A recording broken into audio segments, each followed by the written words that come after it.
Ողջույն սիրելիներս, ուրախ եմ ձեզ տեսնել հայկական խոհանոց ալիքում։ Այսօր միասին պատրաստում ենք սնկով և սպանախով ապուր, որ ոչ միայն առողջարար է, սննդարար, այլ նաև հագեցնող։ Պատրաստելը շատ հեշտ է, իսկ արդյունքը հիանալի։ Այս ապուրը իդեալական տարբերակ է հենց այն օրերին, երբ ուզում ես միանգամից տաքանալ և ստանալ լիարժեք ճաշ։ Բոլոր բաղադրիչները մատչելի են և հասանելի, իսկ պատրաստման եղանակը պարզ և հասկանալի։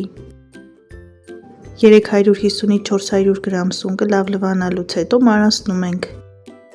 Իմ ձեռքի տակ խոշոր սնկեր են, ես մարանցնում եմ այնպես, որ կտորները ապուրի մեջ տեսանելի լինեն։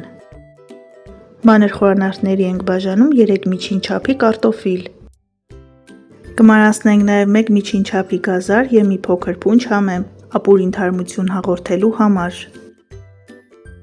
Ցուրտ օրերին այս ապուրը պարզապես փրկություն է, բացի այդ ստացվում է շատ համեղ, անպայման փորձեք։ Ոչ շատ մանր կտրատում ենք մեր ապուրի հիմնական կանաչին, 2 կապ սպանախ։ Այս ապուրի մեջ շամպինյոնի և սպանախի համադրությունը պարզապես իդեալական է։ Որպեսզի մեր պատրաստած ապուրի արգայնակը ունենա հագեցած սնկի համ, նախ սունկը կտապակենք։ Կաթսայի մեջ լցնում ենք մի փոքր բուսայուղ, ավելացնում ենք սունկը և տապակում ենք 2-ից 3 րոպե, ընթացքում ավելացնում ենք 70 գրամ սերուցքային կարագ։ Այս ապուրը ես նախընտրում եմ պատրաստել սխտորով, եթե դուք ցանկանում եք, կարող եք սոխ էլ ավելացնել։ Տապակած սնկի բույրը պարզապես արտակարգ է, պատկերացրեք ինչ համեղ է ստացվելու սպանախով և սնկով ապուրը։ Սունկը մի փոքր տապակելուց հետո ավելացնում ենք 1 ատամիկ սխտոր և մարացրած գազարը։ Արդյոք սիրում եք սնկով ապուրներ և ինչպես եք պատրաստում, գրեք մեկնաբանություններում ձեր պատրաստման եղանակը, շատ հետաքրքիր է։ Սունկը գազարի հետ տապակում ենք ևս 2-ից 3 րոպե, այդպես արգանակ ունենում է ոսկեզօծ երանգ։ Վերջում ավելացնում ենք խորանարդաձև մարացրած կարտոֆիլը և 1,5 լիտր ջուր։ Շատ ջուր մի ավելացրեք, այլապես ապուրը կստացվի բավականին ջրալի, ինչը այնքան էլ ցանկալի չէ։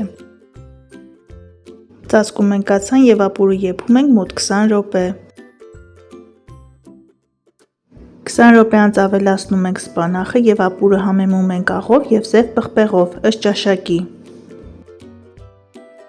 Սպանախը ավելացնելուց հետո ապուրը եփում ենք ընդամենը 2-ից 3 րոպե, այնուհետև ավելացնում ենք 1 հալած կիտ, եփում ենք ևս 2 րոպե և վերջ, ապուրը կարելի է արդեն մատուցել։